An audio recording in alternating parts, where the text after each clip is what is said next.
கர்த்தருக்கு பிரியமானவர்களே, ஏசப்பா உங்களை ரொம்ப நேசிக்கிறாங்க. இன்றைக்கு உங்களுக்குரிய வார்த்தை, எளியவனையோ சிறுமை நின்று எடுத்து உயர்ந்த அடைக்கலத்திலே வைத்து அவன் வம்சங்களை மந்தையை போலாக்குகிறார். சங்கீதம் 107:41. ஆம் பிரியமானவர்களே, இன்றைக்கு ஆண்டவர் நமக்கு கொடுக்குற வார்த்தை, எளியவனையோ சிறுமை நின்று எடுத்து உயர்ந்த அடைக்கலத்தில் வைத்து அவன் வம்சங்களை மந்தையை போலாக்குகிறார். எளியவன் அப்படின்னா நம்ம தான்ப்பா. எளியவன்னா ஒன்றும் இல்லாதவங்க கிடையாது.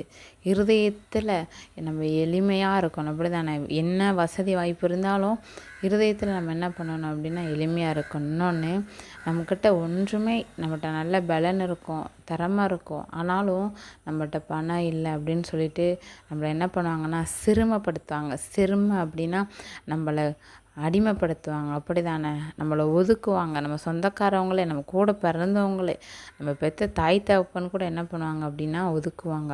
சிறுமை நின்று எடுத்து உயர்ந்த அடைக்கலத்தில் வைத்து, உயர்ந்த அடைக்கலமா நம்மளை ஆண்டவர் என்ன பண்ண போகிறாருன்னா உயர்ந்த அடைக்கலத்தில் வைத்து அவன் வம்சங்களை மந்தையை போல் ஆக்குகிறார். நம்ம இன்னைக்கு தனியாக இருக்கலாம், தனிமையில் இருக்கலாம், நமக்கு யாருமே உதவி பண்ண முடியாத ஒரு சூழ்நிலையில் இருக்கலாம். ஆனால் ஆண்டவர் நம்மளை ஆசீர்வதிச்சார்னா எப்படி ஆசீர்வதிப்பார்னா நம்மளோட வம்சங்களை மந்தையை போல் ஆக்குவாராம். மந்தை அப்படின்னா ஆடு மாடு திரளாய் பெருகி இருக்கும்ல, அதுதான் மந்தை. அதே போல் நம்மளோட வம்சம் எப்படி இருக்குன்னா திரளாய் பெருகி இருக்குமா.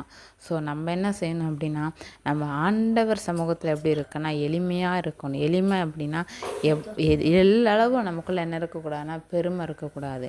எப்போவும் ஆண்டவரை குறித்துதான ஒரு எண்ணம், ஒரு தாழ்மை. அப்படி இருக்கும்போது நிச்சயமாக ஆண்டவர் அவர்களுடைய கண்களுக்கு முன்பாக நம்மளை உயர்த்த போதுமானவராக இருக்கிறார். God bless you. ஆமென்.